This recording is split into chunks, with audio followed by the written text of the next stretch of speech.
ধানমন্ডি ৩২-এর আন্ডারগ্রাউন্ডে মিলল school dress, বাড়ছে রহস্য। ভারত অবস্থান করে ক্ষমতাচ্যুত সাবেক প্রধানমন্ত্রী শেখ হাসিনা অনলাইনে বক্তব্য দেওয়া রাজধানীর ধানমন্ডি ৩২ নম্বরে শেখ মুজিবের বাড়িতে ভাঙচুর চালায় বিক্ষুব্ধ ছাত্র জনতা। অভিযানের এক পর্যায়ে বাড়িটিতে আয়নাঘর রয়েছে বলে দাবি করা হয়। ক্রমেই এই রহস্য আরও ঘনীভূত হচ্ছে। ছাত্র জনতার দাবি, বাড়িটির নিচের বহুতলা রয়েছে। প্রত্যক্ষদর্শীরা জানান, মাটির নিচে থাকা একাধিক তলা রহস্যজনকভাবে পানি দিয়ে ভরা রয়েছে।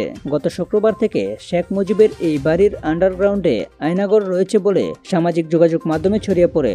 দাবি করা হয়, সেখানে মানুষের মাথার চুলও মিলছে। বিষয়টি নিয়ে নেটিজেনদের মধ্যে ব্যাপক চাঞ্চল্যও দেখা দিয়েছে। বিষয়টি নিয়ে অনেকে নানা মন্তব্য করছেন। কেউ কেউ আবার ঘটনার সত্যতা যাচাই করে আইনশৃঙ্খলা বাহিনীকে দ্রুত তদন্তের আহ্বান জানাচ্ছে। এদিকে শনিবার ৮ ফেব্রুয়ারি একটি বেসরকারি গণমাধ্যমে প্রতিবেদনে ভবনটির আন্ডারগ্রাউন্ডের তথ্য উঠে এসেছে। সেখানে ক্যামেরায় কক্ষগুলোয় স্কুল কলেজের ছাত্রদের প্যান্ট, ব্যাগ, জুতার দেখা মিলেছে। এগুলোকে জুলাই আন্দোলনে নিহত স্কুল কলেজ শিক্ষার্থীদের লাশ গুম করা হয়েছে বলে অভিযোগে তুলেছেন প্রত্যক্ষদর্শীরা। তারা ঘটনার সঠিক তদন্তের মাধ্যমে দোষীদের শাস্তির দাবি জানিয়েছেন। এর আগে ধানমন্ডি ৩২ নম্বরে বঙ্গবন্ধু শেখ মুজিবুর রহমানের বাড়ির নিচে ৫ তলা ভবনের সন্ধান পাওয়ার দাবি করে ছাত্র জনতা। প্রত্যক্ষদর্শীরা বলেন, মাটির নিচে বেশ কয়েকটি কক্ষ রয়েছে, যেগুলো রহস্যজনকভাবে পানিতে পরিপূর্ণ।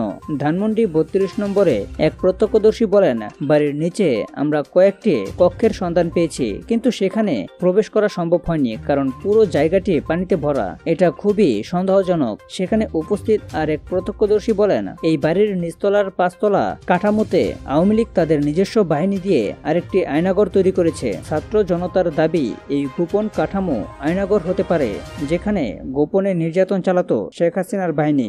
ডিজিআইএফ, ডিবি আয়নাঘরের আড়ালে হাসিনার দল আওয়ামী লীগ আর এক নতুন আয়নাঘর তৈরি করেছে।